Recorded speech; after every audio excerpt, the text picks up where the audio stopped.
I will know very shortly.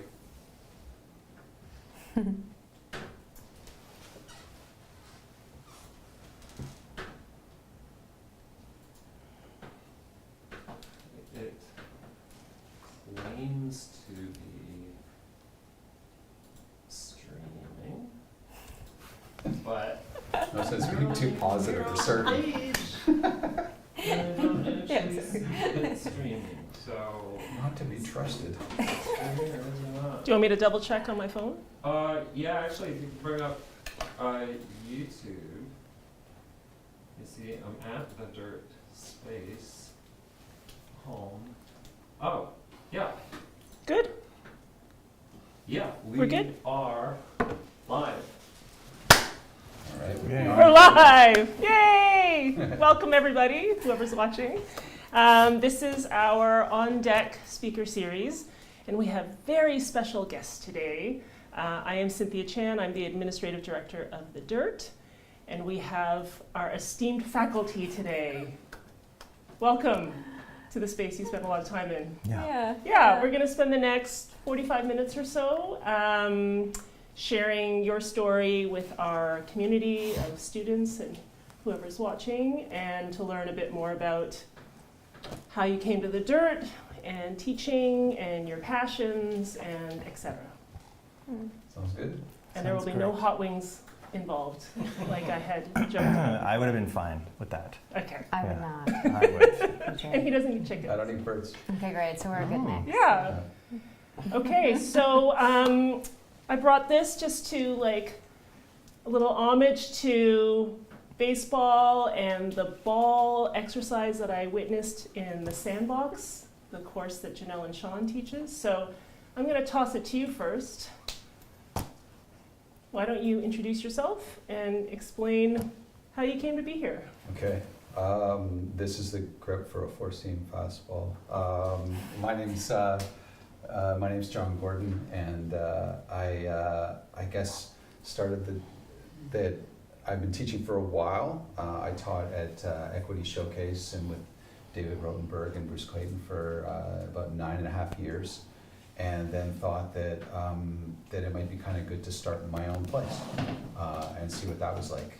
And we did that in 2014, and I had an administrator who was had a sense of maybe how to manage such things, and and we started off on Niagara Street in the Coffin Factory, and we were there for about 2 or 3 years, and then that eventually turned into a condo, and this space that we're in now belonged to Malie Hutton, who ran Odyssey Theater, and it was one of the few times I was really glad to be on Facebook, because she said, I'm getting rid of my space, does anyone want it? And there were like 7 or 8 people clamoring for it. And I said, I would, please. And so we met, and she thought that that would be a good fit. And so I guess how long we've been here, like maybe 7 years now, something like that? 7 years here at 636 Pape, and yeah, it's been awesome. So. So what are you happy about in terms of moving here? What is it about this space being in the East End? I don't know, some places are kind of magic. You can't really explain why they're necessarily. Right over here, I don't know if it's worth pointing a camera over there, but right over here, Eric will have to hide. There's a little stage, so the students will sit down there, and then when it's time for them to come act or be interviewed for the On Deck series or whatever it is, you literally have to step up. And I've never met a metaphor I didn't like, and so that's it's kind of neat to have to kind of step up and do it. It does feel like it's a much more compressed space, but you can still get a lot done here. So I think that can be really good for camera work, where there's not as many places to run and hide. At the old DIRT, I mean, we did kitchen scenes, we did bathroom scenes, like it was like a kind of one of those New York apartments that you don't think exist, but it was amazing. But this place, I think, has really helped kind of focus and streamline people's work. And it feels like a supportive place in here. It feels like a place where people can kind of get in here and they don't feel tense. They feel like they're ready to work. So. Yeah. Speaking of stepping up, when Eric and I were prepping, Eric, our tech director, and I were prepping for this, we tossed around the idea of not doing it live today, and he was like, no, I like the extra pressure. So there's the stepping up part. Yeah. Yeah. Okay, who do you want to toss the ball to go next? Well, let's see. We'll shovel it over to JG. So I don't need to actually catch it. Yeah. I appreciate that. My name is Janelle Gunderson, and I studied at the Coffin Factory Lofts. May 2017. Yeah. I looked it up today. You looked it Yeah, up? yeah. I couldn't remember if it was 16 or 17, but I started taking class with John, and I mean, I came from a theater background, so I was really new to film at that point. And that was my landing pad of class, of film class, of like what it can be, and it felt like a community that I just wanted in on. I moved from Saskatchewan, and so I think I was really looking for home here, and the dirt was that for me. And then I guess flash forward, like I kept coming here, and then flash forward to 2020, and just before that, and I was really interested in physical work. So as an actor, I've always approached the work with my body. It's just kind of what I do. It's my in, and I knew I wanted to kind of chase that down a little bit, and so I started looking at the Alexander technique as a possibility, and you knew about that. And then I started studying with something called the mitzvah technique with a teacher here called named Toshi Okabe. And I did my first level with her, and I just really loved it, and it opened my eyes to not only posturally what was happening with me, but like how the body can hold on to history and story and sometimes trauma, and that deeply just turned me on. Like I got really excited about it. And then the pandemic hit, and I was studying with her online, and then you two reached out and said, you know, we're hoping to incorporate a bit of a movement perspective in at the dirt, and did we want to kind of look at that together? And so my work has really, it's been very much interlaced with the dirt, with figuring out what my style is and who I am as a teacher, and I'm still figuring out who I am as a teacher, as well as how to articulate what my process is as an actor, which is a trip, like something that I did unconsciously, something that I did without really putting a name to it or a practice to it. And now I'm figuring out what that is and teaching it. So. Right, because I imagine it's almost like teaching somebody how to drive. You have to verbalize things that are just unconscious. That all three of you have to do that, right? When you're teaching acting and teaching movement. Yeah, I would never want to teach someone to drive. It's similar for sure, because I've had the great benefit of sitting in on classes with John and Sean, and we've co-taught a class together. Just our way of articulating things, right? As an actor, approaching it from the psychological, from the analysis, from the imagination. There's still imagination that's happening with the body, but how do I put that into form so someone can not only do it, but replicate it and understand it, you know? So it's been a huge learning curve for me too. Yeah. Can you recap for people watching, what are the offerings that you have at the Dirt right now?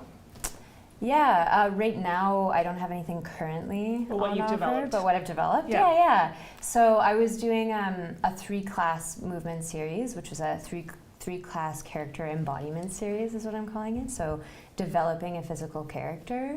This can be both for film and television, or it can be for theater as well, so if you're working on something. So people bring in things like auditions that they want to hone on, or past auditions that they just haven't known how to approach. Characters that they're excited about, that they're writing, they've brought in, which is really cool, and what an honor to be able to look at that with people. And then I also do one-off workshops as well. So I will offer just like a 1-class physical embodiment. So it's kind of like the 101, like if you want to get into a physical character building, this is where we start. I'll show like a little clip usually and talk to them about, is this a physical character? And oftentimes I find people are like, oh, well, yeah, but I didn't know that acting like that was physical acting. It's like, well, yeah, all physical acting is acting. So we'll look at that and we'll kind of hash it out, and then we'll do some exercises together that are very simple, so anybody can do them. And and then Sean and I started teaching the sandbox together in the summer, at the beginning of the summer, I think. Yeah, I think early 2024. Yeah. We Yeah. developed a course for foundational acting principles for the newer actor. Yeah. Yeah, and kind of taking both our practices and seeing what our language is together and how it jives. So, yeah, I don't know. That seems Got like the ball. Yeah. that seems like a good time. Yeah. Is it against the rule? I don't know. No, good. I don't know any pitches, but It's knuckleball right I there. think that's a knuckleball. All right. Well, yeah. How did you come to be here? And then you can tell us a bit about the sandbox at the end. Sure. I'm Sean. How did I come to be here? Well, John and I's paths kept crossing in a different life in various ways, and then they started to cross again in a better life. And I had always known that I wanted to be teaching, and in fact, I'd had some teaching experience in the past at various colleges and universities. Either I was part-time faculty at Humber, and I assisted some previous mentors along the way, but I really wanted to I just felt like I don't know, I always had a calling towards it for many, many reasons that aren't, but ultimately I really chased you guys down, ultimately. Like, I kind of, I had known of John's teaching at the Pro Actors Lab, and I knew him as a person and as an actor, and all of those things were things that I loved. And when I knew that I was in a place to start teaching again, it just kind of, I seized the opportunity. I saw something that I wanted and I went for it. And you guys were gracious enough to open the door a little bit, give me an opportunity to say what I needed to. And then you took a chance on me, I think, big time. And then that started off with me driving every time John had a class from Guelph to sit in on his classes for, I think, 2 terms. And then we started co-teaching, and then eventually I had my own class, one class. And I think for the first year, I maybe got up to 1 or 2 classes by the end of my first year of my own, which was pretty great, which is primarily just word of mouth. And then yeah, it's here we are. And I think just in terms of the articulation thing, I think it was really interesting, the fact that during the pandemic, having to teach online, and the fact that we were, I felt as a collective at that time, very deliberate about how we wanted to go about approaching, because I really felt like we wanted to say something specific online, and really what I learned online was how to, the emphasis of articulation, because I think in the studio we can get away with sort of dancing out meaning, it's kind of like, whereas online you actually had to use really concise language to get the point across, and I thought that was really fascinating. And then in terms of the sandbox, that originally developed out of a desire for me, and of course we're still continuing to toy with it, but this is definitely the closest it's ever been in terms of having a specific foundational offering where we can talk about what that means to have a foundational practice before versus an exploratory versus a practice-based versus whatever.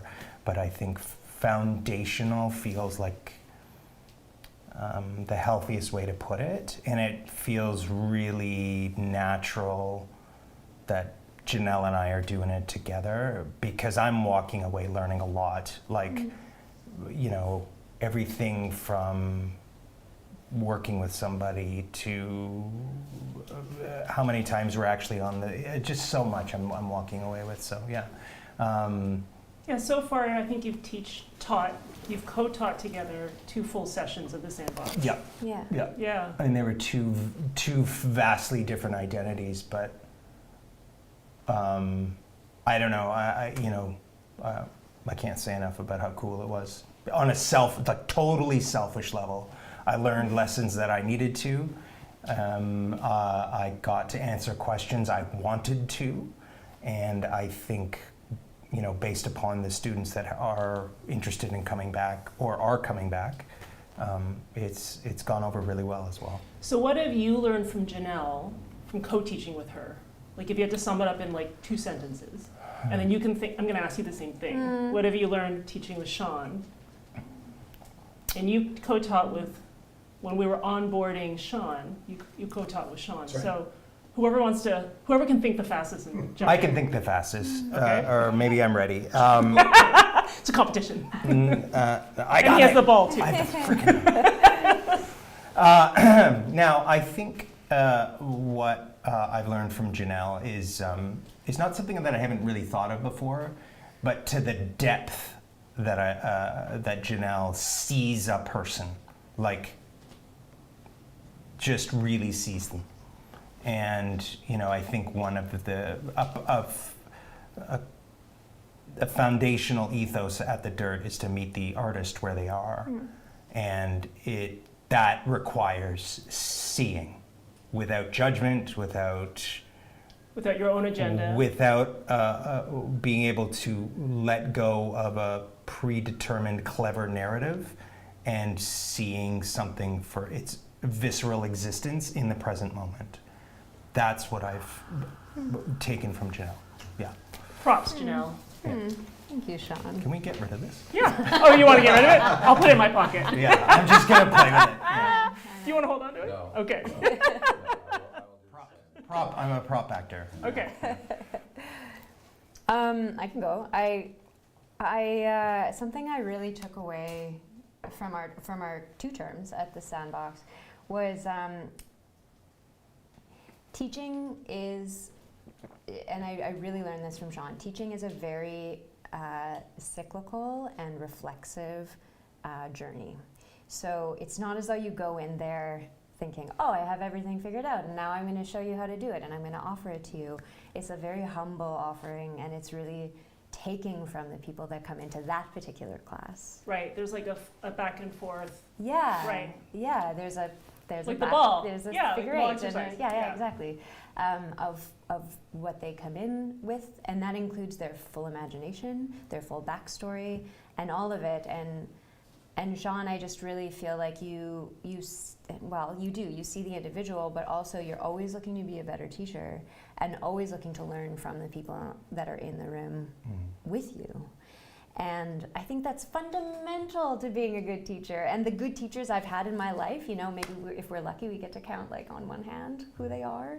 Yeah. Those are the people who see you and go, oh, that's how you work, eh? Oh, how can I get in on that? How can I speak to that? How can I reach you? And that's really something that I feel like you do in spades, and enabling and empowering the person's imagination that comes in the room. I'm really glad you said that and we got this on video, because that's the vibe I get from people. Like if we run into people at theater shows, full disclosure, John and I are married, so a lot of people are kind of like, why are they always talking like we like? When we run into people at shows, etc., and they say like, oh, I've heard so much about it, or like the emails that I respond to, like, oh, I've heard about the Dirt for so long. I think you really spoke well to that quality, like the special quality that people have heard and felt. That it's like an individual thing. It's focused on the person, and not just like a factory churning out, professionals. So yeah, I appreciate that. Would you like to speak now? About these 2, or about like what co-teaching on those 2, or? Yeah, well, I think I'm curious about like co-teaching, but also like you've done it now for 20-something years. Like, Yeah, 21. It's crazy. Wow. why do you do it? Why do you keep doing it? Yeah. Um, I want to know. Yeah, you're good at it. You're really good Yeah, at it. absolutely. Well, I guess I think the first time that I kind of got any semblance of it was my cousins were boring me, and I was bored, and I was 12, and they were like, I don't know, 6 and 5 or something, and I was like, "Do you guys want to go play baseball?" And so they took them up there, and I just sort of started showing them how to field a ground ball, and I remember really liking that. I guess the other thing that I thought of about it was, I remember when I was auditioning for theater schools, and I auditioned for a bunch of them in '92. I stopped at Stage Bookstore in Montreal, which is no longer there, which is kind of like Montreal's theater books. And one of the schools that I had a chance to go to was the neighborhood playhouse. I didn't go there, but I had a chance to go there, and I was reading a book, like a diary basically of Meisner, going through a term with some students. And I remember him saying to one point to a student he really liked, he said, "I'd like you to assist me for the term." And I remember just having a visceral thrill. It's just like, that guy was so lucky. Like, I remember just thinking, oh my God, he got to work with him. And so I think that was sort of a bit of a German indication for me too. It's like, oh, I think I'd like to, if I found something I liked, if I found a way of working that I'd like, that would be really fun to work with somebody. And at my theater school that I went to, I learned a lot, but what they were interested in and what they valued was different than what I valued. But then when I moved to Toronto and I got to work with Bruce Clayton and with David Rotenberg, like, that was very much my experience. It's just like, oh, kind of exactly to what you said. Oh, that's how you work. Interesting. Let's work in that way. It was exactly that thing, and I just felt, oh, okay, I'm accepted. I'm home. And so at that point, it just became about kind of a mentorship, like an ongoing mentorship. And I think I studied for maybe 3-4 years, maybe, before I had the courage to say, hey, could I teach a beginner class? You guys have an overflow, could I teach it? But the mentorship was really important. Slow mentorship is, and apparently people with ADD, I found out, like, I was ADD like 4 years ago in the pandemic, that apparently for people with ADD, mentorship is one of the best ways to learn, and not by in the middle of a term saying, you're passing, you're borderline, or you're failing, or you don't seem to like being here, or or whatever some tools that teachers will have to motivate you. Like, I learned by showing up, failing, failing worse, showing up, oh, big success, back to failing, and I need to be able to do it in a place where I can keep returning to. So I guess maybe that's partly why I keep returning, because I've certainly seen from students that I've studied with, when I'm an actor and I watch them grow, and then being here and having people that I've trained with for a long time and watching them go from, like, hating the work and hating my guts and hating everything to eventually slowly turning into something else. Like, it's so rewarding. It really is. So how much of that philosophy was honed, like, before you started the school? Basically, I want to know the origin story of the name, because I think that's interesting to people. Right. But also, like, the philosophy, the name, how has it gelled, or how has it evolved? Oh, okay. Because the Well, school's I now mean, 10 years old. What time is it? I guess it's time to talk shit. It's 5:54, according to my watch. I remember I was doing my very first professional play in Ottawa, and I was working with this guy who I was just not really my kind of actor, but people loved him, like, they loved him. And I remember, he went to a theater school that I won't name, and I mean, I think it's a fine theater school, but I remember him at one point just kind of like, just kind of throwing it out there, saying, I'm the most polished actor in my class. And something about him using the word polished made my spidey sense go, huh? Like, polished? that's something to be worthy of.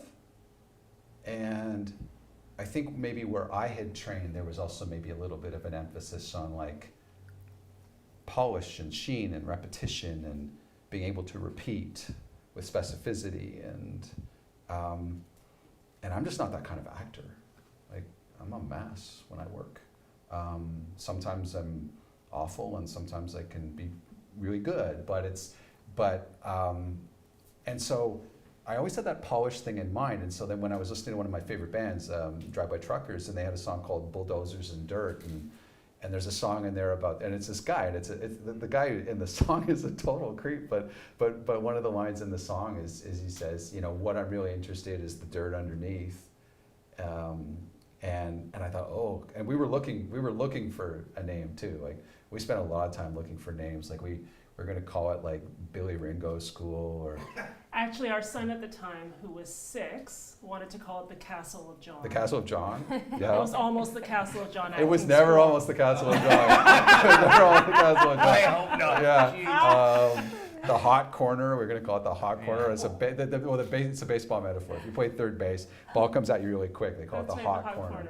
corner. And so we were scrambling. Like, I mean, I remember us scrambling, but I think I wanted to call it the dirt underneath because I want a place, and every school kind of says this, oh yeah, we're messy here, but I really value that. I really value people like going up and laying an egg, or going up and that they're Me too. awful, or feeling awful and knowing it's never going to get any better, and 2 takes later, all of a sudden it's kind of remarkable, you know, like that in order to do something extraordinary, it kind of has to start in the dirt. Like, it has to, and I think that was, and you know, and again, because I'm not a very nice person always, like there was something about that idea of like, all right, I'll stick it to the guy who said about polish. Like, Or you know, anti-polish. what's anti, you know?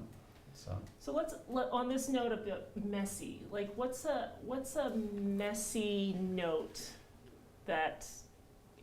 what are notes that you don't want to give people in movement, in scene study? What do you mean? Like what's a Like, a note we've received we've received from someone else that we didn't like and then don't want to give them, or what's a note you don't love to give but you have to give sometimes? ooh, I can go. Yeah. yeah. Well, a note, it ties in because I think a note that I've received before that is a hard one to receive is you're too big, you're too much. And a lot of people come in with that misconception about acting, that you can be just way too big, especially actors that come Especially from on theater. camera. Especially on camera, Yeah. yeah, exactly. So I think for me, especially as a movement teacher, something I've tried to like redefine is not telling someone like you're really like busy on camera, and just telling them, how can we take the energy of what you're doing and contain it, like really just contain it inside, which might seem like not something that a movement teacher at all should be talking to someone about, is like moving less, but it's actually about taking everything that you're doing, realizing it, and then going and putting it inside. Yeah, I get that. I mean, I understand that because you're saying it's the opposite of amplification, Yeah. right? Like that it's an inward pulling in that you're But the asking them to do. intensity, in a way, amplification, like the intensity is still there, but it's more directed and focused. And how do people respond to that? No. It comes really well because what happens is all of a sudden it has to come out in other ways. So it'll still come out. Okay. And it sometimes is on the lines, and sometimes it's in something else that happens physically that's really interesting. That's always way more. I had fun to watch. there was someone in class a couple terms ago who had studies voice and is also an actor, and she talked about how I was really encouraging a student to go with their anger, but what they were doing physically is, as they were speaking, they were like gesturing and gesturing like that, and she said, What if the gestures are towards the person you're talking to and you're not throwing the energy down and away? What if you take that energy to that person? Woof, yeah. And that was amazing. Like that was such an amazing thing to me. Like, you know, how can what if whatever gesture you're doing either moves towards that person or it just feels like it's moving towards them as while you're not moving, as opposed to kind of frittering it away. And giving it away. Yeah, and I don't know. Sometimes as an actor, like I'll just be like, I'll feel like Dr. Strangelove. Like all of a sudden, like my gestures are here and here, here and here and here. You know, and it's just like, and because they're so energized, but they won't necessarily. I won't kind of use them to kind of think about a gesture that could work towards that other person or towards maybe what I'm trying to do. Right. You Yeah. know? Yeah. Yeah. Yeah, which I mean, I've certainly seen from you, like when you've come in and taught and all of that. I don't feel like anyone is taking their energy and frittering it away one way or the other. I think I found you've had a great way to help actors do that. That's so cool. Yeah, yeah. What other notes you don't love to give, but you do?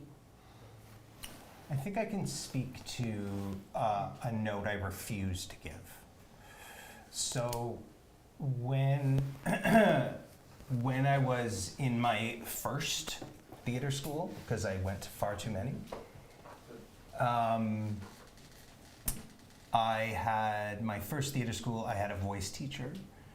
The second voice teacher I had in theater school, Kathy McKinnon, is one of the reasons I teach. She's the head of voice at Stratford now, but she was the first person to say, hey, come and start teaching. Like she was, you know, that person that John was mentioning from that Miser book. She was that to me.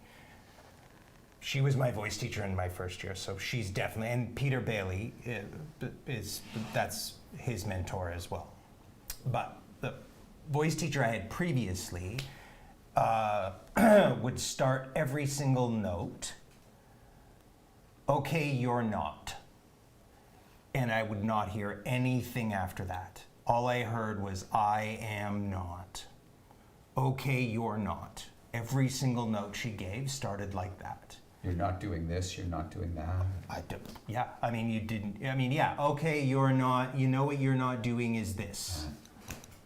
And it killed me. You know, I think a huge part of the reason of why I wanted to coach was because I think you can get so much done by encouragement. And there was huge chunks of my training where I never felt encouraged. I never felt like, I just felt like I was on a chopping block the whole time. Because my school accepted 42 and graduated 12, you know, so every single semester. Okay, you're not. So I promised that when I actually got it, you know, it's funny, I always dreamed of a coaching, teaching career, but the acting career was not as clear. But I made a vow that secretly, okay, you are. Okay, you are. So I will never give the note, okay, you're not, except when I have to.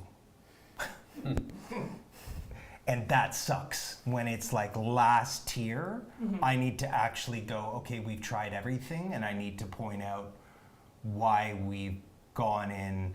Like, instead of, if okay, you're not, is running a bulldozer through the front of the store, Right. I am going to try to break in through the window. I am going to try to lift the roof off. I'm going to try to like tool in the toolbox. I'm going to try to get in every way to activate the imagination so the thing solves itself through inspiration and a desire to. The last thing I'm going to do is drive a bulldozer through the front door. And when I have to resort to that note, which is very rarely, there's a lot of kind of reconciliation around the note once I say it. This is why, this is the tool you can use. Like, I need to pad it because I know how damaging that was for me for 2 years of theater school. Okay, you are not. Interesting. Yeah. So, yeah. Would you like to share one? Or your favorite one? I'll tell you one that was really hard for me. You're under level. What does that mean? Oh boy. I'll try to tell you. All right, so here's how it would work. All three of us are sitting right here. And the one who is most alive gets to stay on. Everyone else has to sit down. And so we'd have to do something physically without words to keep ourselves alive. And then eventually the teacher would say, from the audience or wherever, would say, "You're under level, go sit down." Like being voted off the island? You're being kind of voted off thing? the island, basically, yeah. And I think what it did is it just sort of made everyone really almost physically aware, doing activities, but for no real purpose, as opposed to like kind of doing stakes acting, like high stakes dramatic acting just for the sake of doing high stakes. That's another one that my mentor, David Rotenberg, was really big on. He hated that term, you know. Stakes. Needs more stakes. And I mean, I think you can say, I think this is more important to you. I think this is more important than what you're giving it, or here's why it's more important to you. But the minute that someone says, "Needs more stakes, Janelle," "Needs more stakes, Sean," or "Needs more stakes, John," I just feel, okay, well, let me eat the Count Chocula cereal as fast as I can, and then I'm hyper and I go really fast. And act hard. Act hard. That's act what hard. I noticed. Yeah, that's a great way of putting it. Yeah, it's act like hard. Yeah, when people say, Yeah. it took me a long time to figure out actually how to use the word stakes, because that's all that would happen. It was just an actor would just start acting really hard, and not know why. By turning up a facsimile, an idea of intensity, then they were raising the stakes and not. Whereas if you talk about what importance, we're talking about a human who's caring about something, you know. But So I would agree. What comes up over and over again in class? Like, are there common themes? Because on an average week, you're teaching 2 to 3 different scene study, camera scene Ensembles. studies, right? Yeah. So, what do you find yourself saying over and over again? Are you breathing? Are you breathing? And I mean, when someone tells me to breathe, I remember Sean coaching me on a self-tape, and I wasn't breathing, and told me to breathe. I was so mad at him. Yeah. Because it feels it's a tricky one, because I think as an actor we know we're supposed to breathe, we know, but then the fight or flight response in so many of us is just so conditioned for us not to breathe and bear down. And I think bearing down and holding our breath are really synonymous. So that acting hard. Kind of an acting hard thing, yeah. I remember being in a voice class and that Ray Ellen Bodie taught, who was so important to me as with my process of being an actor and a teacher. And I had kind of an epiphany of that idea of like, I don't have to brace myself for anything or anyone. Like, I can choose to brace, I can choose to add tension, I could choose to do that, but I don't have to.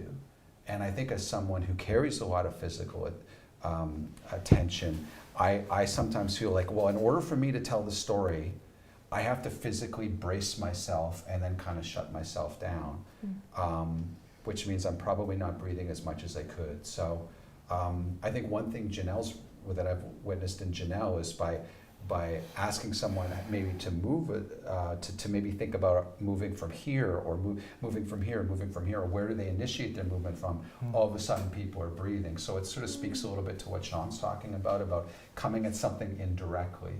I think we all try to do here is not necessarily go right at a problem. I think sometimes for an actor, if you go right at the thing that's wrong, an actor can immediately start to feel shame. Totally. You know? Totally. And then immediately start We to... don't try to shame students here? We try not God, to. no. We try not to. No. No, I can't. I can't stress enough how important that is, considering how I was trained, and like that is a huge part of my just feeling like you are wrong all the time. Sucks when it's like this is actually my dream and the thing that I care about. Why not have some support instead of treating it like you have? There's so many teachers. Wow, we're talking shit. Time is it? We're live. I know. I Sex. just Sorry. realized. Fuck it. There's so many teachers who kind of act as if they have the secret, and there isn't a secret. No. There is no secret to acting. It is play Okay. pretend and make believe. Yeah. Okay, so let's take this away from like Sorry. the teaching. Let's think of, I'm really curious about, okay, so the three of you are in a play together, you know, and say none of you are breathing, right? Sorry, not a play, like a film scene. As an audience member, I'm watching it on TV. I'm binging something on my computer and you're in this. If all three of you aren't breathing, what do you think I would notice as someone who is, you know, I'm around acting a lot, so I know a lot about it, but as like the average person watching a scene, what do you think they would unconsciously notice if the actor's not breathing? They are not breathing themselves. That the characters aren't breathing. No. That No, the they- audience member would actually not be breathing. Oh, and you think that person They would would feel do it. That's how I recognize when an actor's not doing it. It's an intuitive thing. You just stop breathing because part of you. I mean, that's the essence of catharsis, right? You root for something to the point where you feel a part of, and if you invest your subconscious in theirs, then you start breathing like them. And if you notice yourself having to go while you're watching something, then probably the actor's not breathing. What do you two think?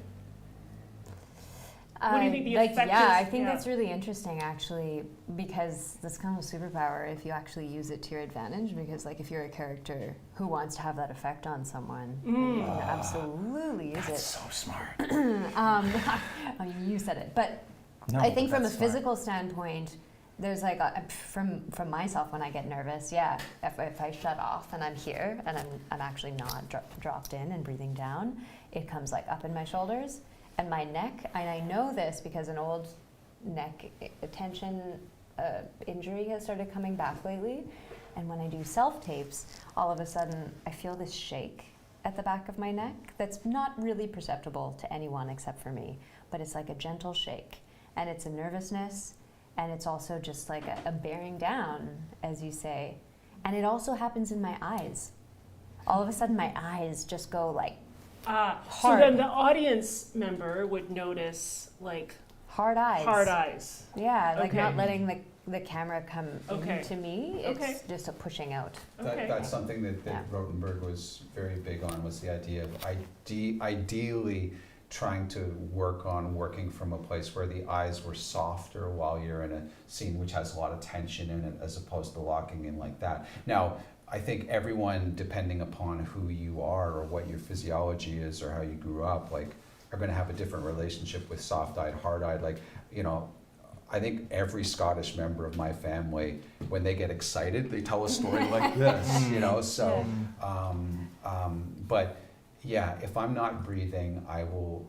One of the first things that happen is that I get kind of hard-eyed and stern, and I mean, you know, and David, again, like I miss him so much, but I mean, one of the things he would say is, you know, if you want to be hard-eyed all the time, you know what you can play?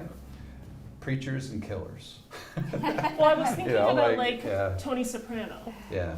Like he was soft while doing hard things, Mhm. right? Is that a good example? Yeah, that's a good example. But at the same time, there were moments when he was when he's out of his mind and so close to violence, where his eyes would absolutely get very hard. But it wasn't a default. And I think one of the things that can sometimes happen to actors, if they don't feel safe or they don't trust this process yet, or they don't trust me, or they don't trust the camera person, or they just don't, or they feel like they're not very good at it, they may have a whole term where they're up in their eyes, they're hard-eyed.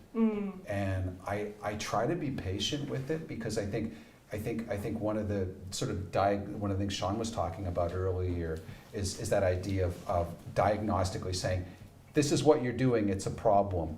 All that does is amplify a problem. So earlier you talked about how it was a bit of a breakthrough when you were able to tell somebody to contain. Like, what are other examples of breakthroughs that you love to see during scene study, theater scene study, sandbox?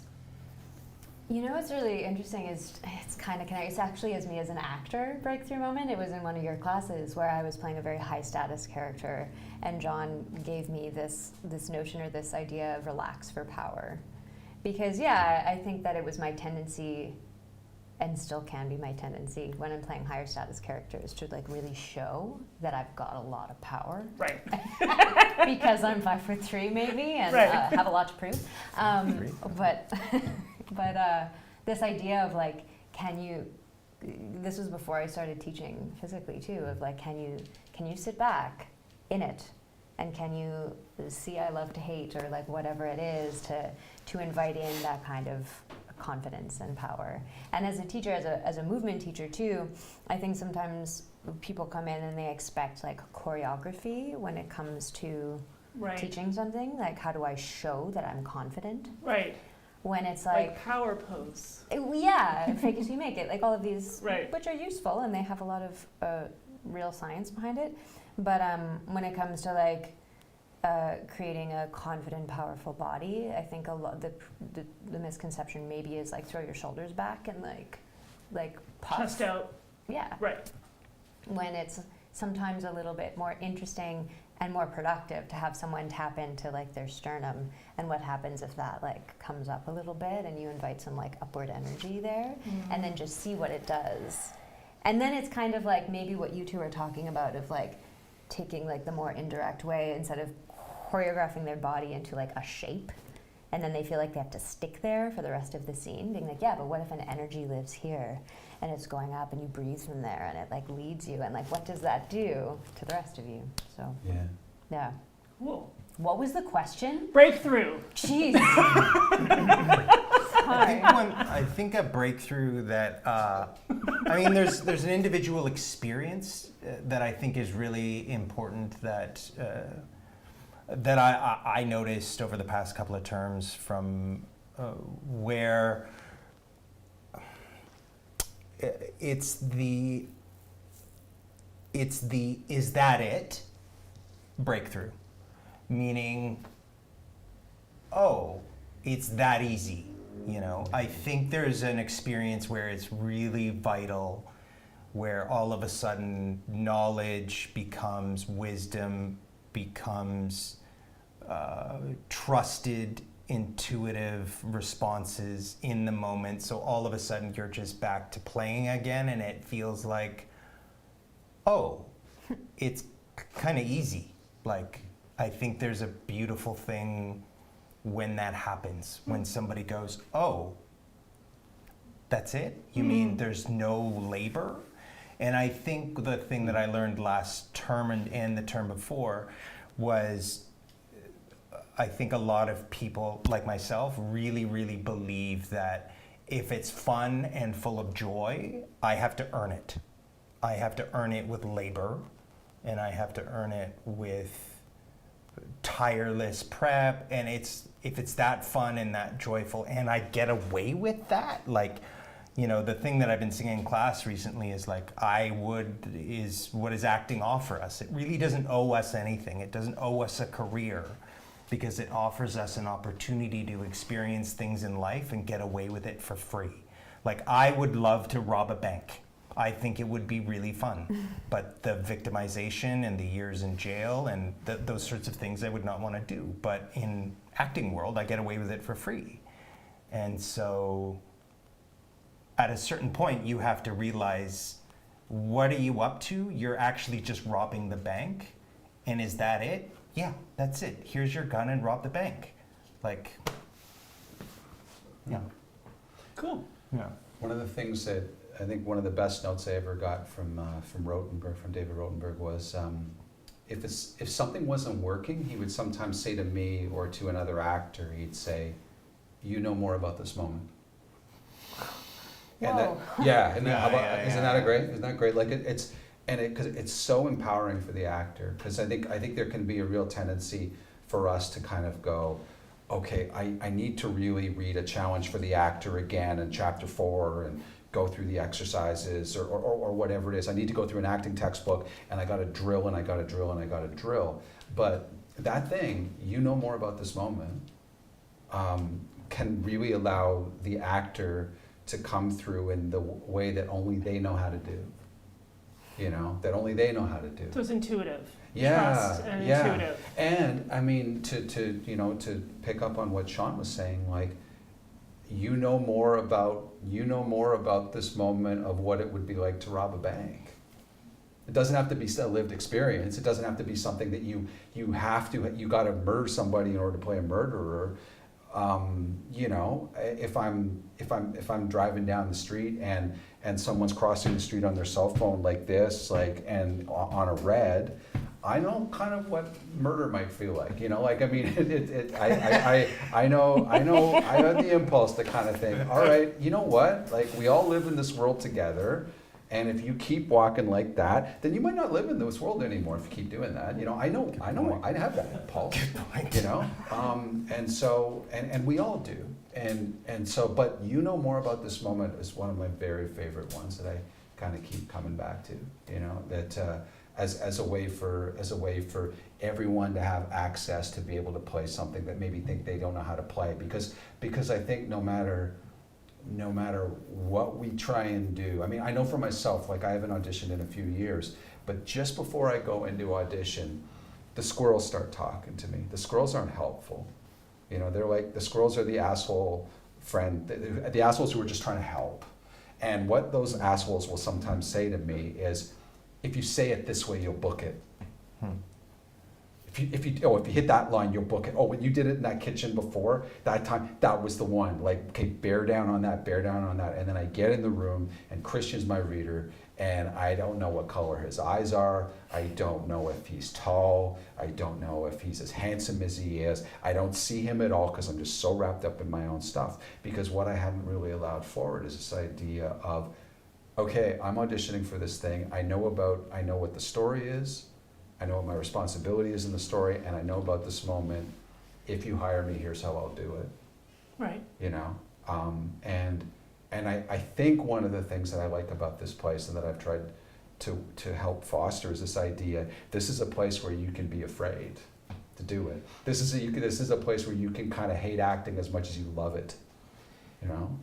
Yeah, I mean, it's so interesting to hear all of you speak about this philosophy and your approach, because it's kind of fills in a lot of gaps for me as to, like, you want it to be messy and playful and simple and trusting all at the same time, Yeah. right? Simple. Simple, yeah. Like, just like when you call Rogers and they're like, just restart your modem. And you're like, oh. Yeah. Okay, so let's talk about the student, right? Because you spend a lot of time here, and to make the process as joyful as it can be for you as a teacher, what kind of student do you want to come to the Dirt? What's a great Dirt student?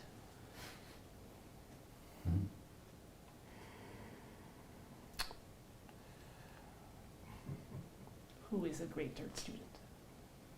Oh, I stumped mean, you. I think there's someone who,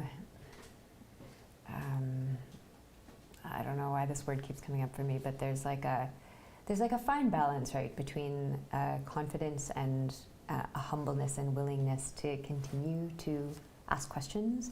I have it as a teacher. I have it as an actor. I never think I have all the answers. And so I think someone who's willing to come in and, like, co-collaborate. And yeah, I like to everything that John has been speaking to so well about the Dirt's philosophy and where the name came from.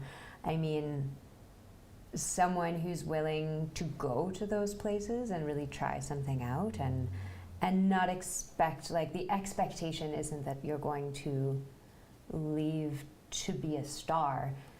The expectation is that you're going to come in and do the work and see if you can, like, learn something about the craft, but maybe about yourself, if we're also lucky. I don't know.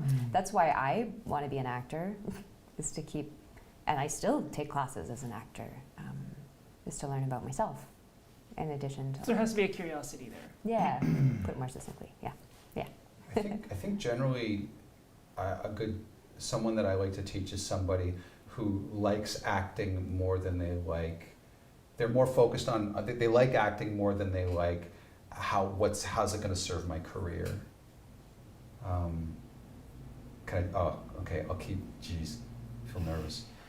Just Don't all right, enable him. No, I'm not naming anybody, but one of my students was on set not too long ago. She had a really big scene, and she was getting ready to go act, and somebody asked her, what's your IMDb score? You know, you could get your IMDb score up a lot more if you do this, and immediately kind of put, and then all of a sudden, you know, she's in career mode and she's about to go act. Like, I think You don't want somebody coming here thinking about their IMDb score. I don't want anyone coming here thinking about their IMDb score. Okay. Now, I mean, but some of that has to do with the idea that I think the career part of it is something that I've always maybe been a little bit frightened by. Right, it's a Um, part of it, it's a but they're part not. of You it, don't want yeah. them to lead with that. That's right. I don't want them necessarily to lead with that. Yeah. Okay. Yeah. Is that okay? Yeah. Yeah. It's good. Yeah. That's fair. Yeah. Yeah. What about you? I think it's, first of all, it's a very tricky question, so good on you guys for taking a stab at it, jeez. I think it's a tricky question, and I feel most confident answering why I believe it's a tricky question, because I don't, as a functioning human being, I had a dream. I'm a very, very, very vivid dreamer every single night, and I've just started to be able to do, wow, look at me dance around the question. I've just started to be able to do while I'm falling asleep, have some experiences lucid dreaming, but I'm a very vivid dreamer, suffice it to say, and I had a dream that I woke up and I was not a coach, and I was identityless, and that scared me a lot. Like, I really identify as an acting explorer. And I think it's impossible to do that without people who want to explore with me. So it's really impossible to identify what the ideal person is, because if I say the ideal person, then I'm trying to decide my reality, and I'm trying to decide what I would explore. Meanwhile, if I explore the thing that, I don't want to, then I might actually learn more, you know.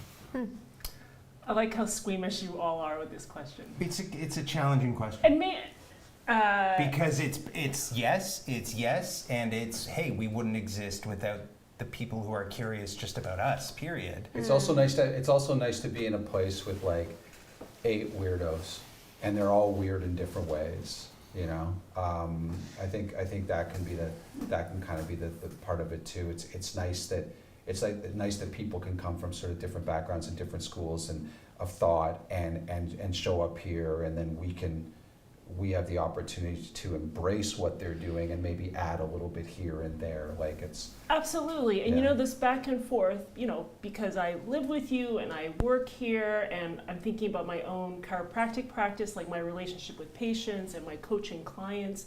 It's an exchange, right? Like, so to fill your cup, to spend hours here, to feel fulfilled and passion, you know, you want that. And I think my question was about, like, how can you get this the most, you know, in terms of like that ideal energy exchange.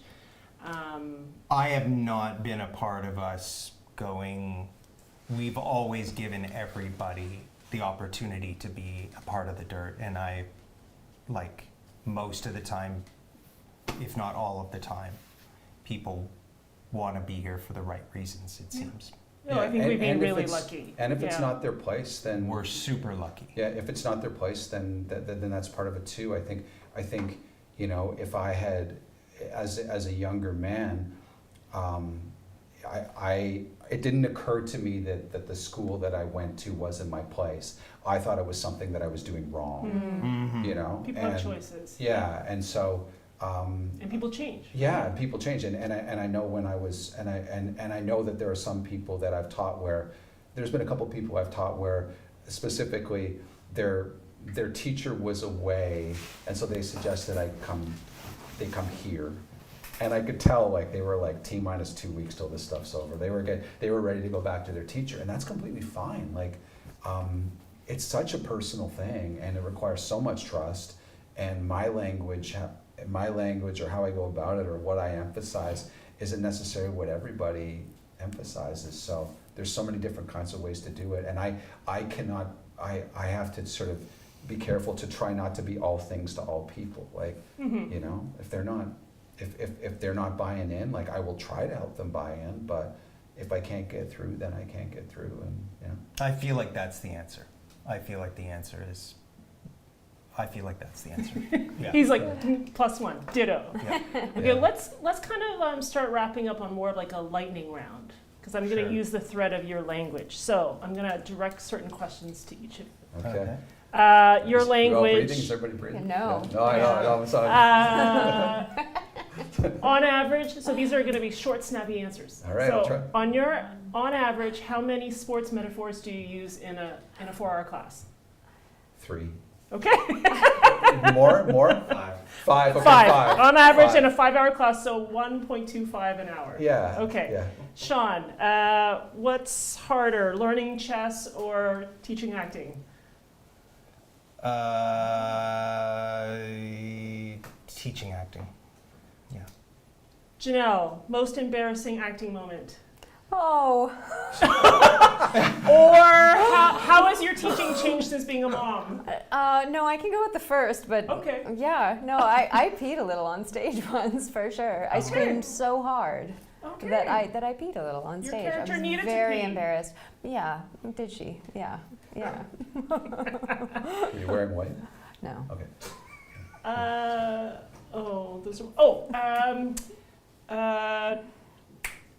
An actor who you are really interested in watching right now, and why? Who am I really interested in watching right now? Riz Ahmed. Oh yeah. Why? Because he's just so brave and fearless, and I feel like he is so great without sort of trying to call attention to his greatness. I feel like he's just in it.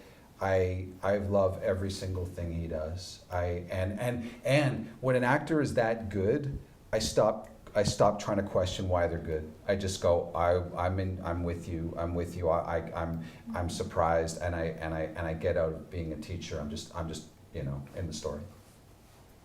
You can answer that question, or you can answer whose work has surprised you recently that you've kind of come around to. Whose work has surprised me recently? Well, not even that I came around to, but I don't know if any of you have seen Kajillionaire. It's a Miranda July movie, and Evan Rachel Wood plays the central character in it. And it is so like almost grotesque, the way she has this physical realization of her body and her voice and what she does with it. It just like sat me back. It's not theater, and it's kind of not film either. It's just something that rides this whole other plane. It's so cool. Yeah, watch that movie. It's so good. Okay. Yeah. Same question. Someone who's acting I've come around to recently in a Sure. brand new way is Tom Hardy. Why? Because I've heard him speak recently about the work, the craft, the art form of acting, and he takes it seriously in a way that I would love to nerd out with him. And when I look back at even the superhero films that I've seen him in, it just changes the perspective, because now I know that his investment in the process is the same for Venom as it was for Lawless, which two vastly different films. Yeah. Great. What do you think most people don't know about The Dirt that you would like them to know? How to get through the gate. Yeah. That's true. That's. I'm stealing that answer. How to get through the gate, and it's not at John's video. Okay. It's not through the front door of Yeah, it's John's at video. Cabell Avenue. It's off of Okay. Cabell through the Black Gate. Yeah. Yeah. It's not the Castle of John. It's not John's video. No. It's off the side street. The Cabell of John. Same question. Or 3 words to describe The Dirt. The first question was, what don't people know Yeah. about What the dirt? yeah. What do you think people don't know about it that you want them to know?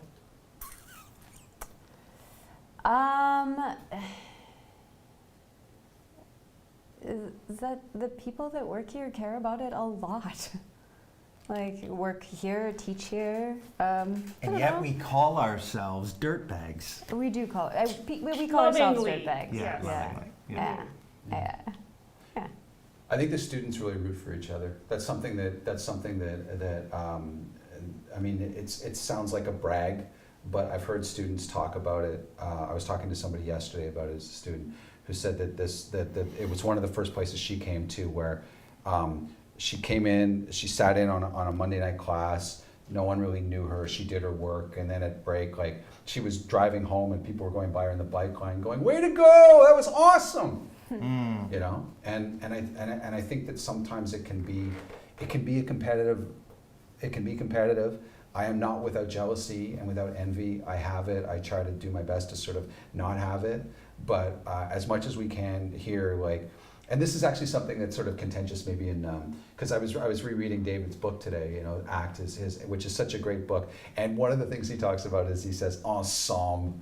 That is bullshit crap. Like ensemble, it's not an ensemble. Like I mean, he was so adamant about the idea that it's not. But we do try to create it here. So I thought, and one of the main reasons I think we try to create it here is because like the best thing to me that could happen is that somebody here picks up a camera and says, "Hey, let's make something."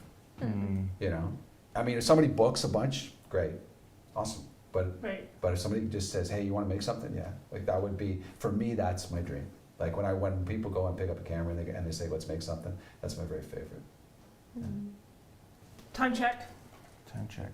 Is there anything else? Because now we're over an hour. So before we end, is there anything else any of you really want to tell the community that you didn't get a chance to already? We love you. Mm.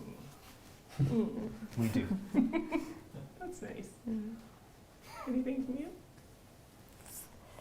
I don't know. Nothing's coming to mind right now. Okay. Let me think. Yeah. Yeah. Well, you know, so things. This isn't just so things can go more smoothly for me. Without an administrator, none of it's possible. So. You know, somebody get the word out. Somebody to do that. Like it's, you know, you're a huge part of this thing. And Thank you. yeah, yeah, and and you know, like 10 years ago, I mean, one of the, and this is something, but for all of you, and actually you all probably know it by now. Like the worst thing you can say to Sin is if you just want to sort of complain about something but do nothing about it. Okay. She's not your person. You know? So I think I sort of said, you know, I kind of want to start my own place, and she's like, okay, here we go. You know, Wow. And here we go. Yeah, Here we go. are. Yeah, yeah. But and- like Capricorn, right? Yeah, Capricorn. Yeah. Raging Capricorn. Yeah. Hmm. This has been great. Thank you. Thank you. Thank you. Thank Thanks you. for watching, everybody. Thanks, Roger. Yeah. I think people have a much, like a really deep, comprehensive view on understanding of your teaching philosophy and what we're all about. And I'm so glad we had this conversation. Great. Me too. Thanks. Nice to Thank meet you. you.